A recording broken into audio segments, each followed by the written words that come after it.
específico de gramáticas regulares, tá, pessoal? Estamos aí com 22 alunos, legal, vamos começar a aula. Daqui a pouco eu faço uma chamada, uma pré-chamada aí. Então a gente começou a ver na aula passada as chamadas gramáticas regulares, né? Isso é importante para a gente poder ter. Deixa eu abrir meu whiteboard, vai ficar mais fácil às vezes para desenhar aí para vocês. Deixa ele carregar.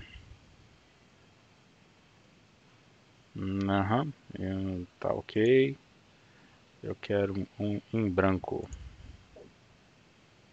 Ok, brainstorm, beleza. Bom, vou compartilhar com vocês aí a minha tela para a gente poder começar. Bom, aula passada a gente conversou sobre gramáticas livres do contexto, né?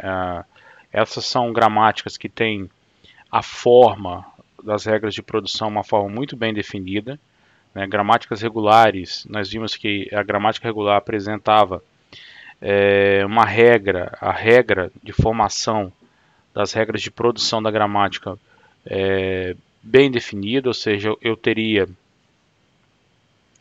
obrigatoriamente, eu deveria ter numa gramática, deixa eu pegar aqui, numa gramática regular, né, eu teria algo do tipo, ok?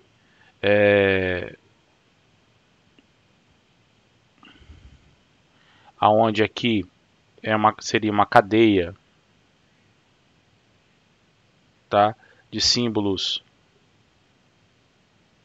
terminais. E essa cadeia de símbolos terminais poderia aparecer ou do lado direito ou do lado esquerdo de 0 ou 1 símbolo variável ou não terminal, ok? Isso aí era a forma como eu tinha para poder escrever as gramáticas regulares. Lembrando que a gramática regular, ela poderia, de acordo com esse tipo de cadeia, ela poderia ser uma gramática linear à esquerda ou uma gramática linear à direita, dependendo de onde aparecia essa cadeia de símbolos terminais, tá? Ela poderia ser ainda uma gramática linear unitária à esquerda ou uma gramática linear unitária à direita. A gramática linear unitária significa que a cadeia de símbolos terminais tinha no máximo um elemento, 0 ou 1 elementos. Então, por exemplo, se eu tivesse uma regra de produção desse tipo, então aqui eu teria uma gramática linear à esquerda. Então classificaria esse cara aqui como sendo uma GLE. Se eu tivesse as regras de produção sempre assim ou assim, então eu teria uma gramática linear unitária à esquerda. Agora, se essa cadeia aparecesse aqui, eu teria uma gramática linear à direita. Se esse símbolo aparecesse aqui, aí eu teria uma gramática linear à direita, tá? Então, as gramáticas regulares que apresentavam esse formato de construção de regras de produção eram gramáticas que tinham essas características. Então, a gramática regular, ela se caracteriza por ter uma regra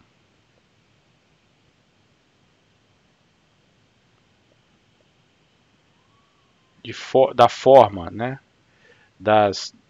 muito restrita. E isso impacta diretamente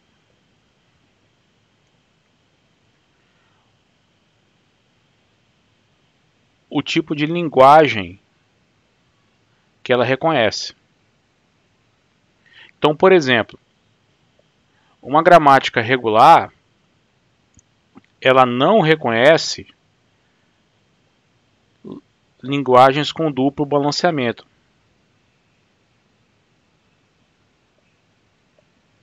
Ou seja, linguagens aonde eu tenho, por exemplo, um begin e obrigatoriamente eu tenho que ter um end atrelado a ele, tá? Aonde eu tenha um abre chaves, eu tenho que ter um fecha chaves correspondente. Esse tipo de linguagem, especificamente falando, as linguagens ditas regulares não conseguem entender, elas não conseguem reconhecer eu utilizando uma uma estrutura como essa das chamadas linguagens ditas regulares. Isso é uma característica da linguagem regular. Já as linguagens livres do contexto, que é o nosso foco de estudo agora,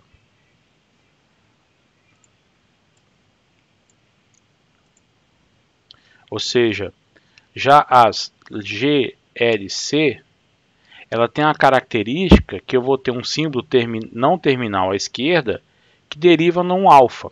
Esse alfa é uma cadeia, tá, gente?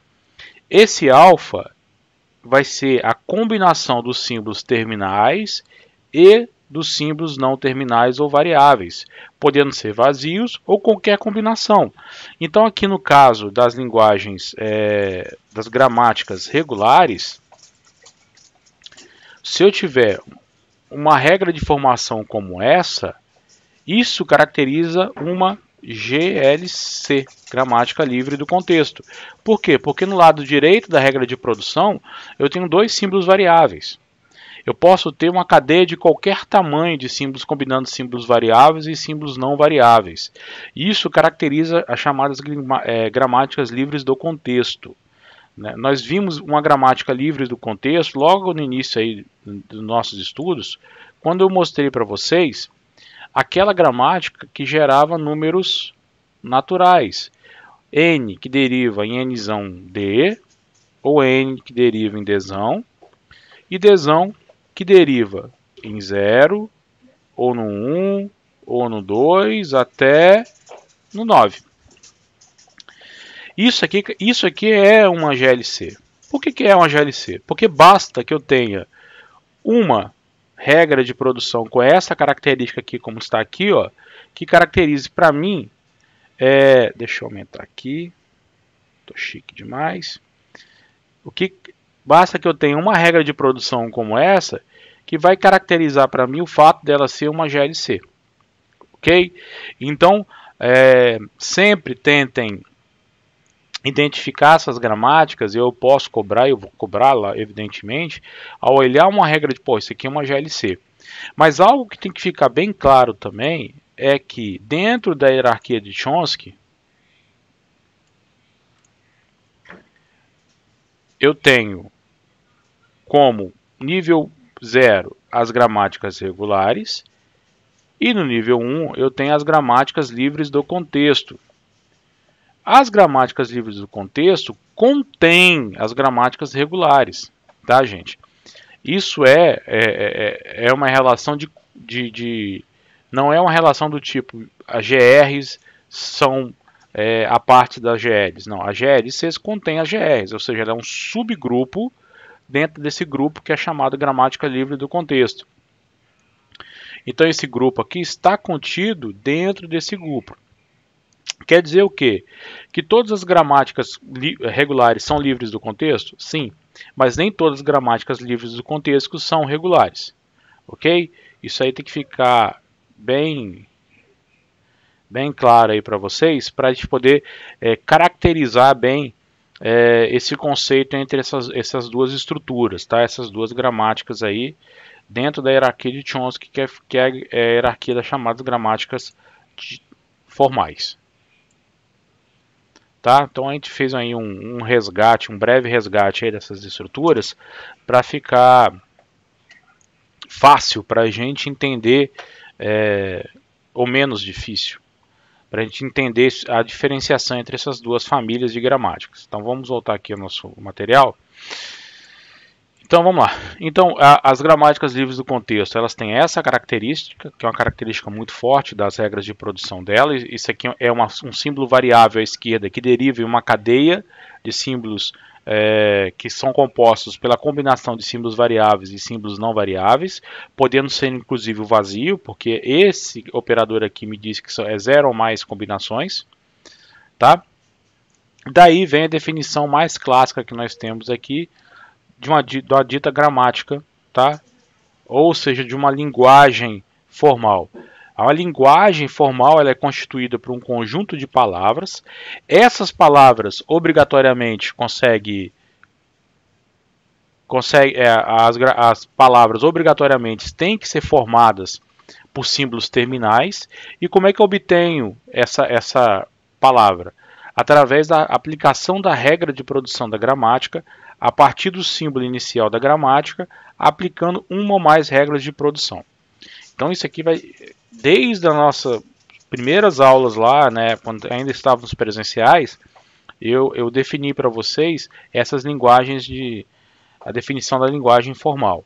Então, dentro do conceito de linguagens formais, eu vou construir esse conjunto dessas palavras que compõem essa linguagem, e a gente vai ver que a aplicação disso é diretamente nas chamadas linguagens artificiais, as linguagens de programação em geral.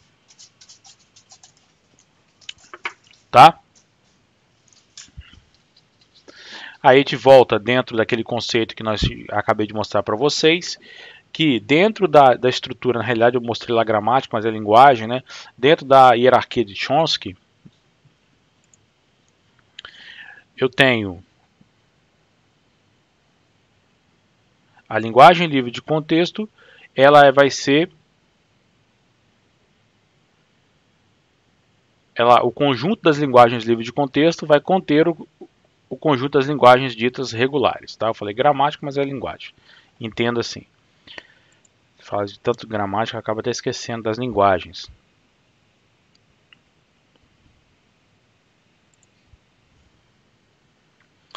Bom, o fato de eu ter essa caracterização aqui nas regras de produção caracteriza para mim o conceito de ser livre do contexto, ou seja, eu posso aplicar as regras em uma ordem que não depende de qual regra eu apliquei anteriormente. Isso facilita e me libera do conceito de contexto, né? Então, ou seja, os símbolos, eu não preciso me preocupar quais símbolos antecedem ou sucedem o símbolo A na aplicação das regras. E uma das aplicações mais clássicas que nós temos das gramáticas livres do contexto, que é exatamente as chamadas linguagens de duplo balanceamento, que é onde eu tenho o mesmo conjunto de símbolos correspondentes, que nós chamamos de AN-BAN, né? Ou seja, se eu tenho N caracteres ou N símbolos A, eu vou ter N símbolos B, ok? Então, você pode chamar o A, por exemplo, de begin, o B de end, o A de abre parênteses, o B de fecha parênteses. Eu consigo construir uma gramática regular, uma gramática livre do contexto para fazer isso. Já uma gramática regular eu não consigo. Reparem bem que a regra de produção aqui caracteriza o conceito de gramáticas livres do contexto. Eu tenho um símbolo variável que vai derivar em uma cadeia composta de símbolos terminais e não terminais. Isso aí é totalmente diferente do conceito que nós temos na gramática regular. Na gramática regular, eu teria ou o símbolo terminal à esquerda, todos os símbolos terminais aparecendo à esquerda do símbolo variável, ou todos os símbolos terminais aparecendo à direita do símbolo variável. Não uma cadeia onde eu tenho o símbolo variável entre os símbolos, entre cadeias de terminais. Isso aí caracteriza a gramática livre do contexto. Então, mais uma vez, isso aqui é algo análogo a trabalhar com blocos, né? Qualquer linguagem de programação, a gente sempre vai ter estruturas de bloco, sempre algo abrindo, algo fechando, um bloco de código, um bloco de uma estrutura de repetição, um bloco de uma estrutura condicional, indexação de vetores, chamadas de funções, abre e fecha parênteses. Em algum momento eu vou ter definições de blocos. E aí eu vou ter o duplo balanceamento sendo imposto. O outro exemplo que nós vimos na aula passada foi essa gramática aí, que é uma gramática que caracteriza bastante aí pra gente deixa eu ver se eu consigo copiar aqui para vocês e jogar lá no whiteboard lá, fica mais claro. Uma gramática que exemplifica, por exemplo, expressões aritméticas. Vamos ver se esse whiteboard da Microsoft é bom mesmo, hein?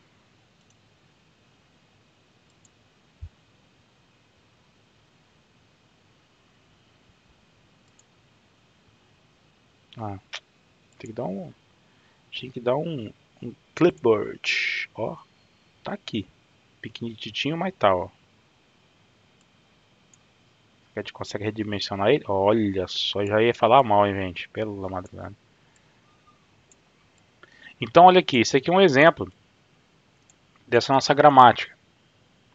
Tá bem que o Bill Gates não tá ouvindo. Eu tenho aqui os símbolos variáveis, os símbolos terminais e o símbolo inicial da gramática. Aqui eu tenho as regras de produção. Só de bater o olho já vejo que isso é uma gramática livre do contexto. Repara essa regra de produção. Eu tenho dois símbolos variáveis. A mesma coisa aqui. Aqui eu tenho um símbolo variável, mais dois símbolos terminais, um de cada lado. Então isso já caracteriza para mim uma regra de produção. Então imaginemos que eu queira, por exemplo, eu tenho essa palavra aqui. Quais seriam então as regras de produção para eu gerar essa palavra? Baseado nessa gramática. Então eu poderia pegar a primeira regra de produção, o E, que deriva no E mais E.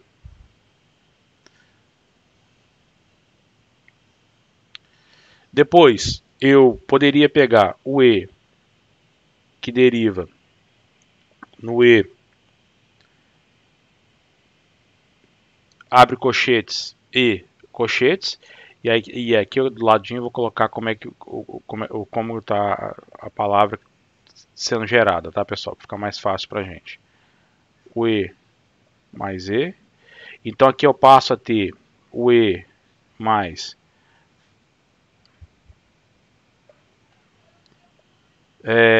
eu vou pegar agora a regra de produção do E, que deriva no E vezes E, e aí eu vou ter como subpalavra sendo gerada nesse momento E vezes E, fecha colchetes. Opa. E agora eu posso pegar, por exemplo, E, que deriva no X, e aí eu vou ter X mais, abre colchetes, E vezes E, novamente, X, e aí eu vou ter o X vezes o E,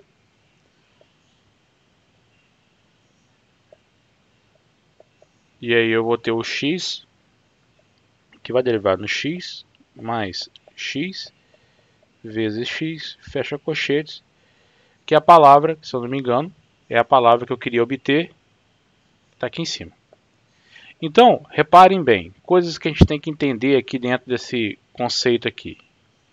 Deixa eu diminuir aqui o zoom para a gente poder ver as regras de produção. Reparem que quando eu for resolver o símbolo terminal, eu comecei a resolver da esquerda. Pouco importa. Então eu comecei a resolver a palavra mais à esquerda do que à direita. Tá? Eu poderia resolver também da direita para a esquerda. Se vocês tentarem, vocês vão achar outras... podem achar outras combinações de regras de produção para resolver essa mesma palavra. Isso caracteriza as chamadas gramáticas livres do contexto. Mas também caracteriza o que nós chamamos de ambiguidade, como a gente vai ver mais à frente também. Tá? Por quê? Porque eu posso representar essa cadeia utilizada aqui, nas regras de produção, através, por exemplo, de uma árvore, da chamada árvore de derivação. Eu vou ter um grafo, que nós chamamos de árvore, tá? Que é uma estrutura aonde os nós terminais vão ser exatamente os nós, os símbolos terminais, e os nós intermediários vão ser, eu já estou me adiantando aqui, não era para adiantar, vão ser os símbolos variáveis. Então, se eu resolver da esquerda para a direita e eu varrer a árvore pegando apenas os nós terminais, reparem que eu tenho a palavra sendo gerada. Isso aqui nós vamos chamar de árvore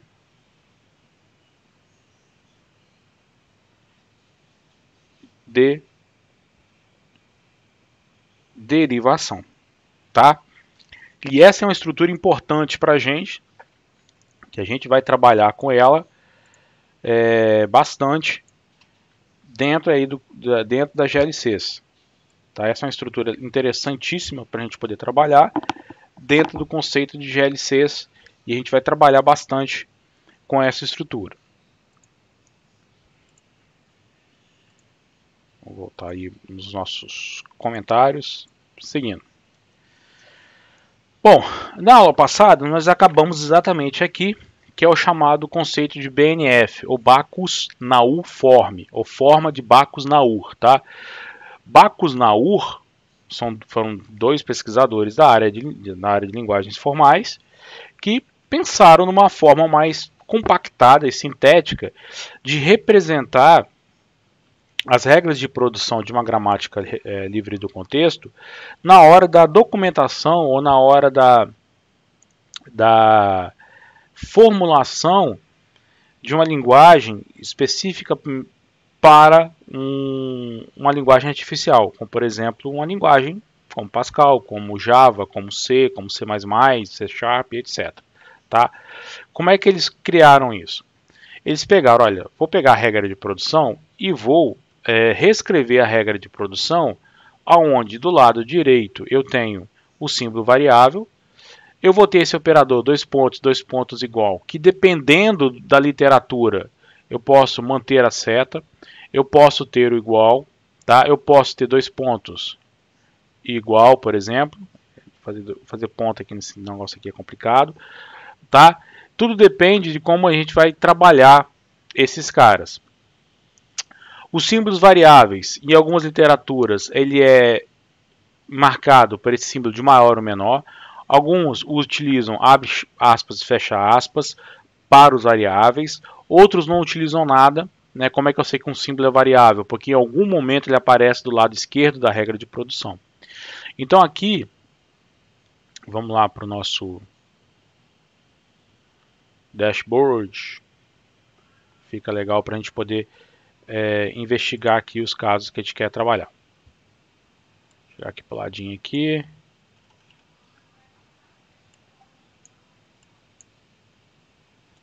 Vamos colar aqui. Vamos ampliar ele aqui. Então, nesse formato aqui, eu tenho as regras de produção. Tá? Reparem que os símbolos variáveis eles sempre aparecem em algum momento do lado esquerdo. Tá aqui, ó. Em algum momento ele sempre aparece do lado esquerdo. E os símbolos terminais, eles aparecem sempre do lado direito, porque eles são terminais. Então vamos imaginar que se eu estivesse aí trabalhando com a regra de um formato de gramática clássica. Então eu teria aqui, ó, identificador,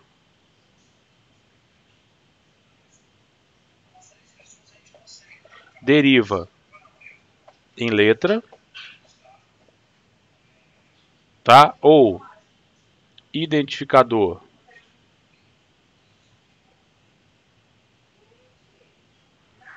deriva e identificador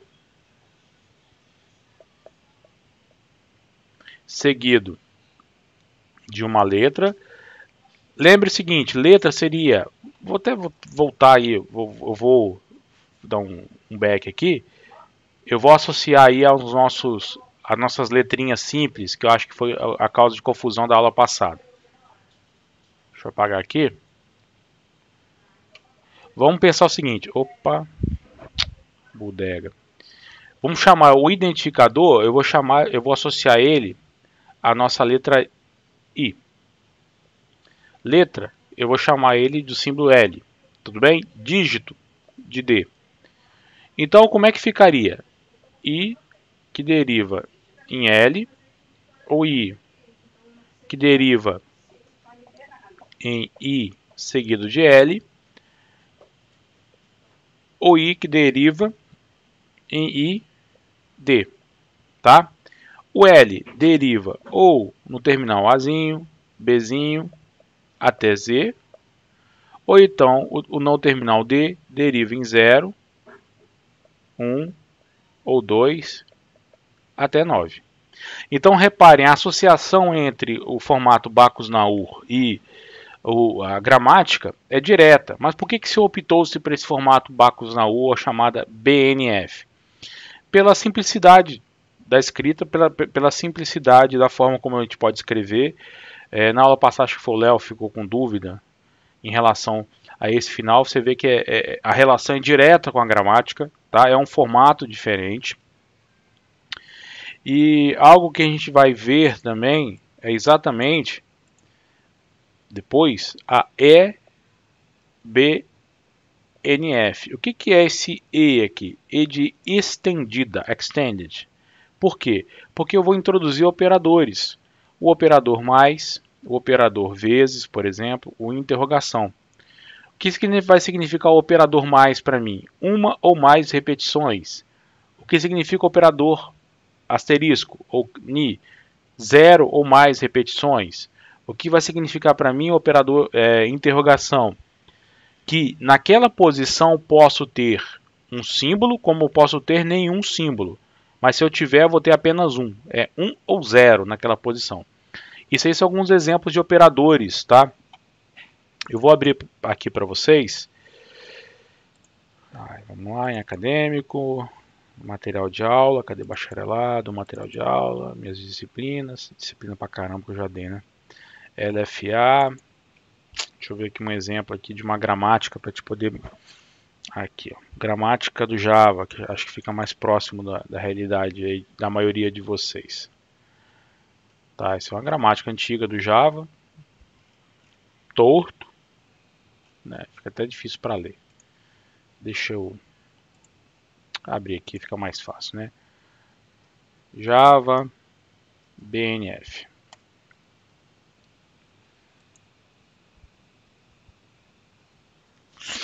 Então, essa aqui é a BNF do Java no formato Backus-Naur Form. Tá? Vou até colocar aí no chat para vocês, como exemplo aí para vocês estudarem, tá? Depois, caso queiram olhar, repara aqui, ó.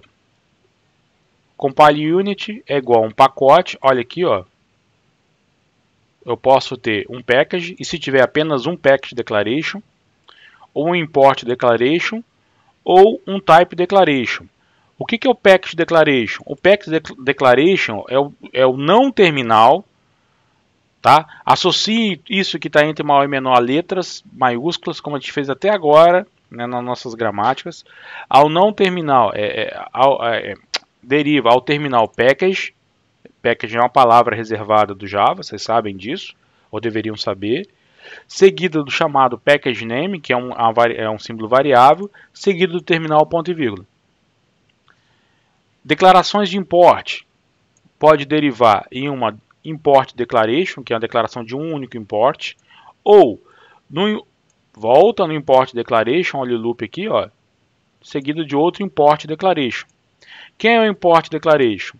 Ele pode ser feito por um single type import declaration ou num type import on demand declaration. Quem é um symbol é o famoso import simples que vocês já trabalharam. Ele deriva na palavra reservada import e o tipo que eu quero importar, ponto e vírgula. O que é on demand? É usar a palavra-chave import, o nome do pacote, terminal ponto, terminal asterisco, terminal ponto e vírgula. Você já está certamente vocês já estão lembrando quando vocês estão trabalhando lá em linguagem de programação, trabalhar em algoritmos 1, algoritmos 2, trabalhar em estruturas de dados, toda essa estrutura do Java. Então, tudo aquilo que vocês estavam lá trabalhando com linguagens, etc., trabalhando, é associado a uma gramática livre do contexto. Essa gramática livre do contexto que eu estou mostrando aqui para vocês é a gramática do Java, tá? Evidentemente é de 90, esse aqui é de 2006, está desatualizado, tem coisas novas, mas se vocês conseguirem ler uma BNF como essa, vocês vão conseguir entender a estrutura sintática de uma linguagem qualquer. Basta ter a BNF da linguagem. Então, como é que se declara um tipo aqui, ó, no Java? Então, um tipo, uma declaração de tipo é seguida de uma declaração de classe ou então uma declaração de interface, seguida de um ponto e vírgula. Como é que eu declaro uma classe? Eu declaro através de um modificador de classes, que é opcional. Estão vendo? Ó? Eu posso ter, mas se eu tiver só posso ter um.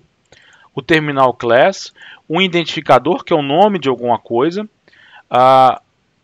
O terminal super, se eu for trabalhar com herança, tá? E mesmo assim só posso ter uma herança. Olha aqui, ó, o operador ponto e interrogação. Significa que esse não terminal aqui, se ocorrer, ocorre apenas uma única vez. Ele pode não ocorrer. Ele pode também implementar interface, e nesse caso é plural, interfaces. E aí, como é que eu implemento interfaces? Implementes, e aí a lista de interfaces. Por que ele usou então? Eu posso implementar mais de uma interface.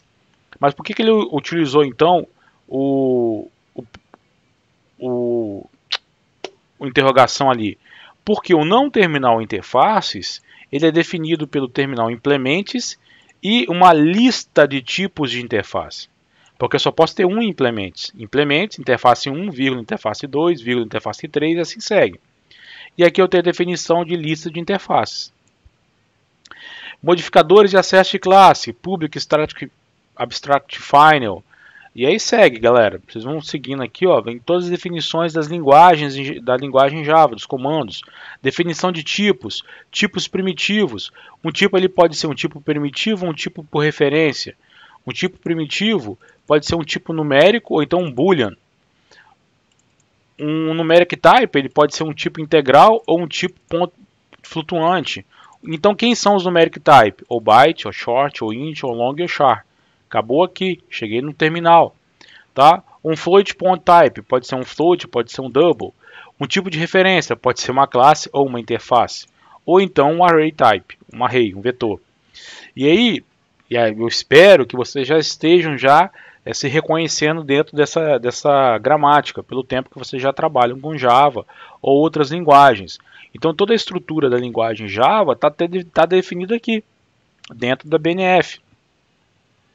Blocos, olha aqui, olha, abre chaves, terminal, block statement, posso ter um ou zero block statements, ou 0 e 1 block statement. O que é um block statement? Ele pode ser um block statement, repare que está no singular, ou então eu vou no loop aqui para outro block statements. Block statements, ou declarações de bloco, seguido de uma declaração de bloco. Block statement ele pode ser um local variable declaration statement ou simplesmente um statement, um comando. Um local variable declaration statement pode ser um local variable declaration, seguido de um ponto e vírgula. Quem é esse local variable? É seguido do tipo declaração de variáveis. Quem é o comando? Ele pode ser um statement if without trail statement e vai embora, tá? Os não terminais, cada vez vocês vão ver aqui o if, a estrutura do if, olha aqui a estrutura do if. Repare que no caso do Java, isso é uma coisa que eu vejo lá em compiladores. Eu posso ter o if seguido de um statement. Não, professor, cadê o abre chave fecha chaves? Quem fez algoritmos 1 comigo sabe disso. O abre chaves e o fecha chaves não compõem a declaração do if, compõem a declaração do statement. Porque o statement ele vai no bloco e o bloco que contém o abre chaves e fecha chaves, tá? Só que esse else aqui ele pode estar atrelado, somente se eu tiver ifs, elses atrelados, coisas desse tipo aqui, ó. Um exemplo aqui embaixo. Digamos que eu vou, sem utilizar o if, qualquer coisa, e aí eu tenho um outro if, qualquer coisa, e aí eu tenho um else. Esse else pertence a qual if? A esse if ou a esse if? A gente sabe que vai pertencer ao último if que ele está junto, tá? Mas como resolver isso dentro do compilador na linguagem? Ou eu faço isso dentro do código do compilador, ou na gramática, isso aí é coisa já de compiladores, eu crio dois não terminais. Um terminal que vai estar vinculado ao if sem else e um terminal que vai estar vinculado com if e else. Tá? Bom, o que eu quis trazer com esse exemplo todo para vocês? É a aplicação desse conceito aqui da BNF. A BNF é um conceito muito importante para a gente. No início, quando eu comecei a desenvolver os livros que eu utilizava como referência, sempre no apêndice tinha a BNF da linguagem. Hoje é muito raro isso vir, tá? Isso já se perdeu um pouco dentro das novas linguagens, as novas literaturas, etc. Mas a BNF ainda é muito utilizada para projetistas de linguagem, projetistas de compiladores, tá? Bom, uma estrutura importante para a gente é a chamada árvore de derivação.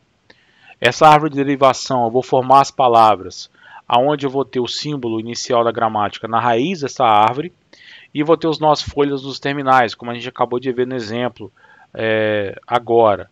Tá? Tem aplicação direta em compiladores e processadores de textos para poder resolver exatamente isso. Os nós intermediários ou os nós interiores vão ser meus símbolos não terminais, tá? E nos nós folhas eu vou ter justamente os símbolos terminais. Então, caracterizando exatamente essa estrutura aí que nós vimos agorinha até, tá? Ou seja, eu vou pegar todas as regras de produção e vou transformar isso em estruturas de árvore. Então, um grafo, né, evidentemente, não dirigido, acíclico, aí a gente usa setas direcionando, mas a árvore é um grafo não dirigido, acíclicos e conexos, né, a definição de árvore. Então, eu tenho a cada nível aqui, ó, as regras de produção que foram sendo aplicadas até eu chegar nos símbolos terminais, tá? Existem algumas linguagens que eu posso ter diferentes regras de produção, não, a ordem diferente das regras de produção, derivando a mesma palavra. Então essa palavra x mais x vezes x, ainda utilizando aquela gramática de teste que a gente estava usando, eu posso começar a resolver os símbolos terminais, não terminais, que estão mais à esquerda, ou eu posso começar a resolver os símbolos terminais a partir do que está mais à direita. Então eu vou dizer que eu vou ter derivações mais à esquerda ou derivações mais à direita na hora de resolver. Com isso, pessoal, deixa eu apagar aqui para ficar mais fácil. Com isso, eu posso ter árvores de derivações diferentes para a mesma linguagem, para a mesma palavra. Então aqui nesse exemplo aqui eu estou resolvendo mais à direita. Reparem que eu começo a resolver os símbolos que estão mais à direita da palavra. Ok? E o que então vai caracterizar para a gente uma gramática ambígua? O que vai caracterizar para a gente uma gramática ambígua é quando, dada uma palavra, essa palavra ela vai estar associada a duas ou mais árvores de derivação diferentes. Isso é um problema. Tá? Eu não posso ter gramáticas ambíguas. Gramáticas ambíguas atrapalham o processo de compilação, porque a árvore de derivação é uma estrutura importante dentro do processo de compilação. E se eu tiver duas árvores distintas para uma mesma palavra, eu vou ter um problema dentro do processo de compilação. Tá? Então, por exemplo, essa mesma palavra, dependendo se eu resolvo mais à direita ou mais à esquerda, eu tenho duas árvores de derivação distintas para ela. É a mesma palavra. Isso caracteriza para mim uma gramática ambígua. Isso caracteriza para mim uma gramática que apresenta uma ambiguidade. Tá? E a gente vai ter que tirar essa ambiguidade. Lá em compiladores a gente vê como tirar essa ambiguidade, introduzindo outros não terminais. dentro da estrutura, por exemplo, de uma expressão aritmética, uma gramática para resolver a expressão aritmética. Eu introduzo novos não terminais para cada nível de prioridade, ou para cada nível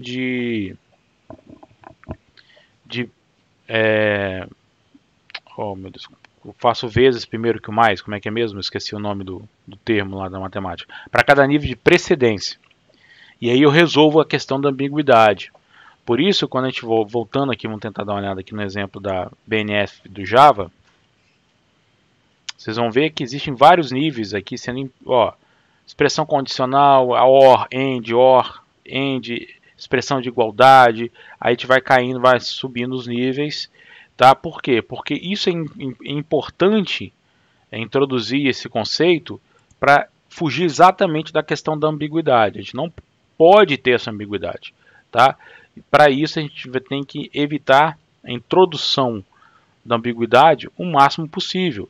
Então, para essa mesma palavra, reparem a quantidade de sequências de regras de produção que eu posso ter diferentes, mais à direita ou mais à esquerda. Isso caracteriza muito fortemente a ambiguidade. Então, o que é uma gramática ambígua? É aquela gramática ambígua que eu vou ter associado a uma palavra duas ou mais árvores de derivação diferentes. Eu posso ter apenas uma palavra ambígua dentro de uma gramática? Posso. E a gramática é ambígua. Eu posso ter todas as palavras numa gramática ambígua? Posso. Tá? A gente vai ver que é uma gramática inerentemente ambígua. Então vamos lá. Qual que é o teorema da gramática ambígua? Uma GLC é uma gramática ambígua se existe pelo menos uma palavra com duas ou mais derivações mais à esquerda ou duas ou mais derivações mais à direita. Tá? Esse é o exemplo. Reparem que eu tenho duas derivações mais à esquerda para uma mesma palavra e duas derivações mais à direita para uma mesma palavra. Então isso caracteriza para mim gramática ambígua. Tá? E uma gramática inerentemente ambígua é aquela que eu vou ter ambiguidade em todas as suas palavras. A definição da gramática ambígua é quando existe pelo menos uma palavra. Basta eu ter uma palavra para isso. Opa, fechou aqui. Vou voltar.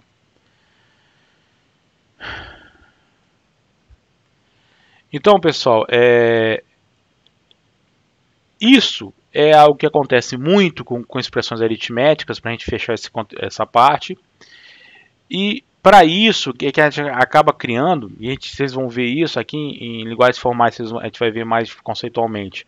Mas lá em compiladores, o pessoal que for fazer compiladores semestre que vem, vocês vão ver que a gente acaba criando uma forma estranha para se definir expressões, com muitos passos intermediários, com muitas variáveis intermediárias dentro da definição de expressões aritméticas, expressões relacionais, devido ao fato da ambiguidade.